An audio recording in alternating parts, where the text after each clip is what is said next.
Hello everyone, I'm Sonali. Welcome to my channel, A World of Science. So today we are going to study on basic concept of science, which is very useful for every class and every age group of students. So today we will discuss on classification of living organisms. So firstly, what is living organisms? Living organisms क्या होते हैं? ठीक है, living organisms, those organisms, they can grow, they can reproduce their young ones and they can lay eggs, they can breed, they can move from one place to another. Okay, ये जो characteristics हमको दिख रहे हैं, ये characteristics जिस भी organisms में प्रेजेंट होंगे हम उन्हें कहेंगे लिविंग ऑर्गेनिजम्स.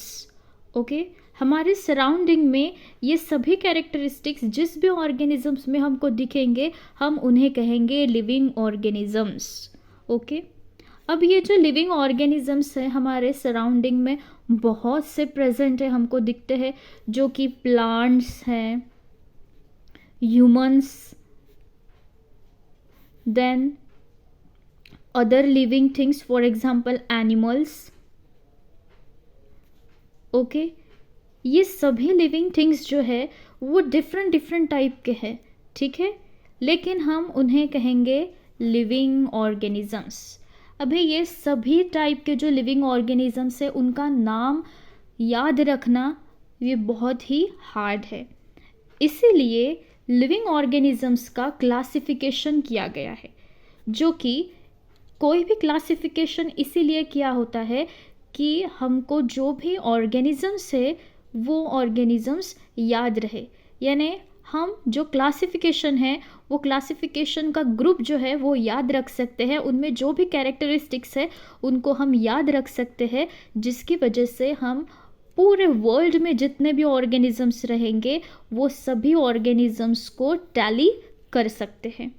इसी वजह से लिविंग ऑर्गेनिजम्स का क्लासिफिकेशन हुआ है. ठीक है, 1969 में विटाकर नाम के R.H. विटाकर नाम के जो साइंटिस्ट थे उन्होंने लिविंग ऑर्गेनिजम्स को 5 किंगडम में डिवाइड किया था.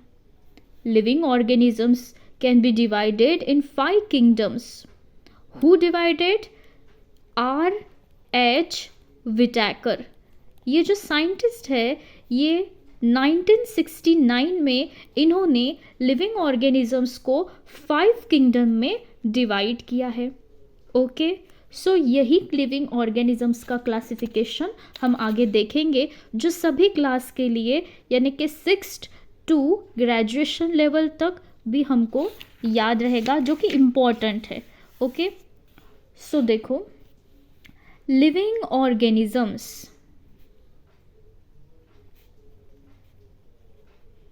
living organisms can be divided into 2 types. That is, first is prokaryotic and second is eukaryotic. What is prokaryotic and eukaryotic? These are cell type. Okay, ये जो living organisms है ये living organisms किस चीज़ से बनते हैं? तो ये बनते हैं सेल्स से. हम सभी को पता है कि जो भी लिविंग ऑर्गेनिजम्स है वो किस चीज़ से बनते हैं? सेल्स से बनते हैं. ठीक है, तो लिविंग ऑर्गेनिजम्स का पहला क्लासिफिकेशन जो होगा वो होगा उनके सेल टाइप पे, वो होगा प्रोकार्योटिक और यूकार्योटिक. समझ में आया कि living organisms can be divided into 2 type, that is prokaryotic cell and eukaryotic cell, which is totally based on their cell type. Okay, then what is prokaryotic? Prokaryotic हम किसे कहेंगे? ऐसे सेल्स, ऐसे टाइप के जो सेल्स है prokaryotic cells, उसे हम कह सकते हैं कि जिसमें न्यूक्लियस जो रहता है वो न्यूक्लियस absent रहेगा या नॉट वेल डेवलप्ड. समझ में आ रहा है कि इनमें जो न्यूक्लियस रहेगा वो तो या तो अब्सेंट रहेगा या वो नॉट वेल डेवलप रहेगा, ठीक है। और दूसरा कैरेक्टर भी इसमें है कि इनमें सेल ऑर्गेनेल्स जो रहते हैं, सेल ऑर्गेनेल्स आर अब्सेंट। समझ में आ रहा है कि प्रोकार्योटिक टाइप का जो सेल रहता है उनमें जो न्यूक्लियस है वो अब्सेंट रहेगा या तो नॉट वेल डेवलप रहेगा, और उसमें जो सेल्स रहते हैं, सेल ऑर्गेनेल्स रहते हैं, वो भी अब्सेंट रहेंगे। तो इस टाइप के सेल को हम कहेंगे प्रोकार्योटिक टाइप सेल। ओके, बाद में दूसरा टाइप आएगा यूकार्योटिक सेल। अभी ये जो यूकार्योटिक सेल है वो पूरा का पूरा प्रोकार्योटिक से अपोजिट रहेगा। जैसे कि इसमें न्यूक्लियस प्रेजेंट रहेगा, nucleus is present in that cell, and all cell organelles are present. समझ में आ रहा है कि यूकार्योटिक सेल टाइप जो रहेगा उनमें न्यूक्लियस प्रेजेंट रहेगा और ऑल सेल ऑर्गेनेल्स भी उसमें प्रेजेंट रहेंगे, ठीक है। तो हमने अभी तक क्या देखा है कि लिविंग ऑर्गेनिजम्स जो कि सेल से बनता है, उसी सेल के टाइप के अकॉर्डिंग हमने लिविंग ऑर्गेनिजम्स के दो क्या देखे, टाइप देखे, जो कि है प्रोकार्योटिक और यूकार्योटिक। अब इनमें क्या फ़र्क है, ये डिफरेंस क्या है इनमें जो इनका डिवाइडेशन हुआ है इससे। तो प्रोकार्योटिक सेल जो रहता है वो प्रोकार्योटिक सेल, उसमें न्यूक्लियस पूरा का पूरा अब्सेंट रहेगा या तो नॉट वेल डेवलप रहेगा, और जो सेल ऑर्गेनेल्स रहेंगे वो भी अब्सेंट रहेंगे। इसी टाइप का जो सेल रहता है उसे हम कहेंगे प्रोकार्योटिक सेल। बाद में दूसरा जो सेल टाइप हमने देखा वो है यूकार्योटिक। उसमें न्यूक्लियस रहेगा प्रेजेंट और all cell organelles also present in that type of cell. समझ में आया? अभी हम आगे का क्लासिफिकेशन देखेंगे, ठीक है। अभी ये जो प्रोकार्योटिक सेल जो हमने देखा, तो इस टाइप का प्रोकार्योटिक सेल जो है इनमें हमेशा यूनिसेल्यूलर टाइप के ही ऑर्गेनिजम्स हमको दिखेंगे, यूनिसेल्यूलर। अभी ये यूनिसेल्यूलर कंसेप्ट क्या है, ये सभी बेसिक कंसेप्ट है और मैं आप लोगों को बेसिक कंसेप्ट पूरे के पूरे समझा दूंगी। यूनिसेल्यूलर का मतलब होता है, यूनि मतलब वन, जो भी ऑर्गेनिजम्स है वो एक सेल से बन रहा है, जो भी ऑर्गेनिजम्स है वो एक सेल से बनेगा, उसे हम कहेंगे यूनिसेल्यूलर। तो इस प्रोकार्योटिक टाइप का जो सेल होता है उनसे बने गए जो ऑर्गेनिजम्स है वो हमेशा एक ही सेल से बनेंगे, यानी कि उनका जो पूरा मैन्युफैक्चर या सेल स्ट्रक्चर जो भी होगा वो एक ही सेल से होगा, उनका पूरा का पूरा बॉडी एक ही सेल से बनेगी, बॉडी ही नहीं रहेगी, एक ही सेल का ऑर्गेनिज्म वो होगा, तो उसे हम कहेंगे यूनिसेल्यूलर ऑर्गेनिजम्स। ओके, अभी आएगा यूकार्योटिक। अभी ये जो यूकार्योटिक है इसका टाइप बनेगा, eukaryotic is also divided in two types. Okay, जो होगा यूनिसेल्यूलर और दूसरा होगा मल्टीसेल्यूलर। अभी हमने यूनिसेल्यूलर का पढ़ा कि यूनिसेल्यूलर मतलब क्या होता है। अभी हमको देखना है मल्टीसेल्यूलर। मल्टी का मतलब होता है एक से ज़्यादा, अनेक, ठीक है। तो मल्टीसेल्यूलर ऑर्गेनिजम्स जो रहेंगे उनका बॉडी ऑर्गेनाइजेशन कैसा होगा, उनमें एक से ज़्यादा सेल प्रेजेंट होंगे, more than one cell present in that organisms, that is multicellular organisms. Okay, जिनमें एक से ज़्यादा सेल प्रेजेंट होंगे उन्हें हम कहेंगे multicellular organisms. Understood? So eukaryotic cell type can be divided into two types, that is unicellular and multicellular. Unicellular का मतलब होता है जो ऑर्गेनिजम्स ओनली वन सेल, एक ही सेल से बनेगा, उन्हें हम कहेंगे यूनिसेल्यूलर, और जो ऑर्गेनिजम्स एक से ज़्यादा सेल से बनेंगे हम उन्हें कहेंगे मल्टीसेल्यूलर ऑर्गेनिजम्स।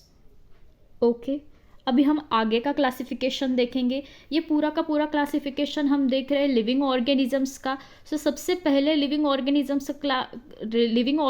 का क्लासिफिकेशन गिरा किस चीज़ से, according to their cell type. उनका सेल का जो स्ट्रक्चर है वो कैसा रहेगा, ठीक है। Cell according to their cell type living organisms can be divided into two types, that is prokaryotic and eukaryotic. Then again prokaryotic is divided in one group, that is unicellular, which is made up of only one cell. Eukaryotic is divided into two types, that is unicellular and multicellular. Again multicellular, it is made up of more than one cell. Okay, अभी हम आगे का classification देखेंगे। Unicellular, इसमें जो prokaryotic cell है, prokaryotic cell से unicellular ये टाइप गिरा, और इसमें फर्स्ट किंगडम हमारा आएगा। हमने वीडियो के शुरू में ही देखा था कि लिविंग ऑर्गेनिजम्स जो रहते हैं, लिविंग ऑर्गेनिजम्स का क्लासिफिकेशन R.H. विटैकर नाम के साइंटिस्ट ने किया था 5 किंगडम में। अभी वो 5 किंगडम हमको देखने हैं। तो सबसे पहला किंगडम जो है वो प्रोकार्योटिक सेल टाइप में आएगा और उसका नाम है मोनेरा। पहले हम पूरे के पूरे 5 किंगडम देख लेंगे, बाद में उनके कैरेक्टरिस्टिक स्टडी करेंगे, ठीक है। अभी बाद में आएगा यूकार्योटिक। यूकार्योटिक के जो 2 टाइप गिरेंगे, जैसे कि यूनिसेल्यूलर एंड मल्टीसेल्यूलर। तो ये जो यूनिसेल्यूलर है उसमें आएगा सेकेंड किंगडम, जिसका नाम है protista. Again multicellular is divided in again 2 type, that is with cell wall and second is without cell wall. अभी ये क्या है, ये सेल वॉल, ये कंसेप्ट क्या है, तो हम आप सभी को इसमें समझ में ही आया होगा कि सेल वॉल क्या रहता है। Cell wall is a outer covering of cell, जिसे हम आउटर कवरिंग भी कह सकते हैं। और ये जो आउटर कवरिंग रहता है सेल वॉल, ये किस चीज़ से बनता है, it is made up of cellulose and pectin. Okay, ये जो दोनों चीज़ें रहती है इनसे ये सेल वॉल फॉर्म होती है, लेकिन सभी सेल में ये सेल वॉल प्रेजेंट नहीं रहती। इसी वजह से मल्टी सेल्यूलर ऑर्गेनिजम्स जो रहते हैं इनमें 2 टाइप गिरेंगे, जो कि है विथ सेल वॉल, जो सेल वॉल से प्रेजेंट है, जिन सेल में सेल वॉल प्रेजेंट है उस टाइप को हम कहेंगे विथ सेल वॉल, और जिस सेल में सेल वॉल एब्सेंट है उसे हम कहेंगे without cell wall. Okay, then again अभी हमारा क्लासिफिकेशन बाकी है, ठीक है। तो ये तो हुआ फर्स्ट किंगडम मोनेरा, ये हुआ सेकेंड किंगडम प्रोटिस्टा। अभी थर्ड किंगडम रह गया है, वो थर्ड किंगडम हमको मिलेगा, लेकिन विथ सेल वॉल जो है इसमें भी और 2 टाइप होंगे। With cell wall is divided again 2 types, that is autotrophs and heterotrophs.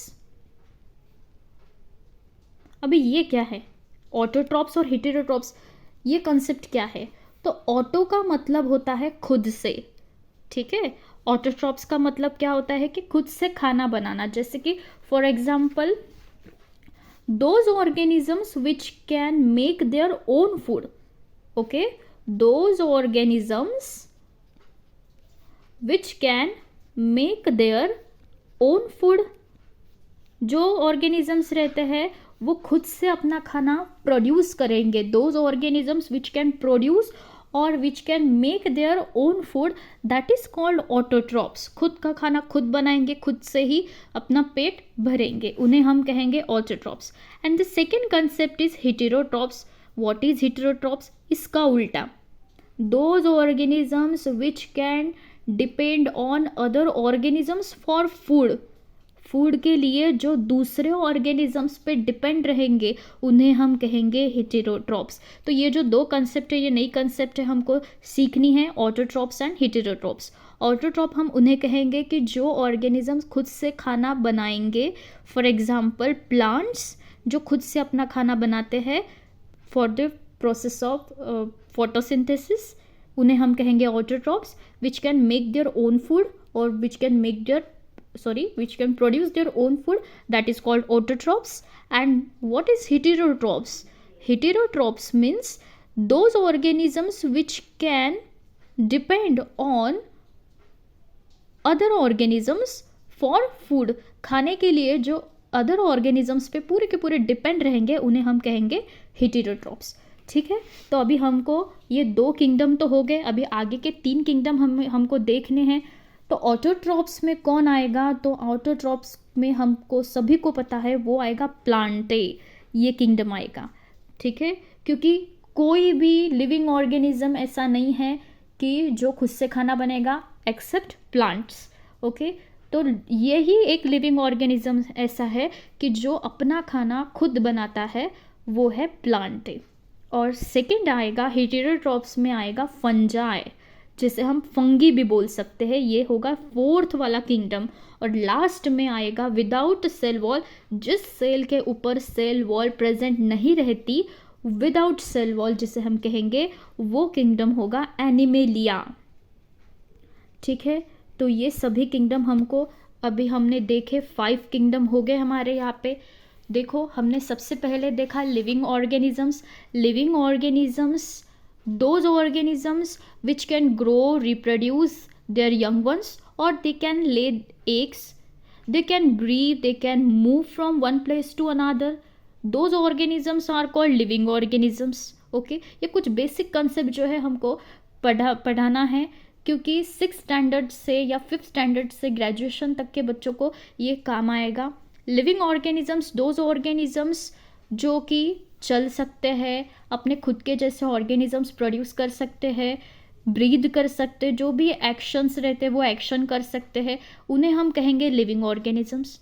All organisms are made up of cell. Okay, living organisms का जो स्ट्रक्चरल और फंक्शनल यूनिट जो रहता है वो है cell. Cell is the structural and functional unit of all the living organisms. Okay, अभी living organisms का हमने क्लासिफिकेशन देखा. क्यों ये क्लासिफिकेशन हुआ है? क्योंकि हमारे सराउंडिंग में बहुत से लिविंग ऑर्गेनिजम्स है और बहुत सी स्पीसीज है जिसका नाम याद रखना ये पॉसिबल नहीं है, लेकिन उनको अगर एक ग्रुप में हम डिवाइड करेंगे तो उनको याद रखना आसान होगा. तो इसी के कारण लिविंग ऑर्गेनिजम्स के क्या पढ़े? टाइप्स पढ़े, यानी कि क्लासिफिकेशन हुआ. और ये जो क्लासिफिकेशन हुआ वो किस चीज़ के बेस पे हुआ, ये हमने यहाँ पे देखा. तो हम इसको पूरा का पूरा रिवाइज करेंगे. Living organisms can be divided into 2 groups, that is prokaryotic and eukaryotic. They both are depend on their cell type और cell structure. Okay, what is prokaryotic? Their nucleus is absent and not well developed, and the cell organelles is also absent, that is called prokaryotic cell. And what is eukaryotic? Nucleus is present in that cell and all cell organelles are present, उन्हें हम कहेंगे eukaryotic. अभी बाद में हमने देखा कि ये जो यूकारियोटिक है उनका जो यूनिसेल्यूलर ये टाइप हुआ. यूनिसेल्यूलर का मतलब होता है those organisms which can make, यानी जो ऑर्गेनिजम्स जो एक ही सेल से बना है, ठीक है, उसे हम कहेंगे यूनिसेल्यूलर. उसमें एक हमारा किंगडम आएगा, वो होगा मोनेरा. बाद में यूकारियोटिक सेल जो है उसके 2 टाइप होंगे. ठीक है, on the basis of body organization. Body organization का मतलब होता है कि जो भी ऑर्गेनिजम्स है उसका जो बॉडी है या उसका जो पूरा बॉडी का स्ट्रक्चर है वो किससे बना है, वो कैसा बना है. ठीक है, तो वो सेल से ही बना होगा ऑब्वियसली. तो एक सेल से बना है या एक से ज़्यादा सेल से बना है, ये इस क्लासिफिकेशन का बेस होगा, यूनिसेल्यूलर और मल्टीसेल्यूलर का. तो यहाँ पे हमने देखा कि यूकारियोटिक सेल जो है वो 2 टाइप में डिवाइड होगा. First is unicellular and second is multicellular. तो यूनिसेल्यूलर में जो आएगा, जो यूकारियोटिक टाइप का सेल होगा, वो सेकेंड टाइप होगा किंगडम का प्रोटिस्टा. बाद में मल्टीसेल्यूलर जो है उसमें और 2 टाइप आएंगे.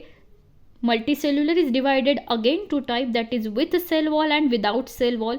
तो ये सेल वॉल क्या है? तो it is a outer cover of cell which is made up of cellulose and pectin. Okay, जो कुछ सेल में रहेगा या कुछ सेल में नहीं रहेगा.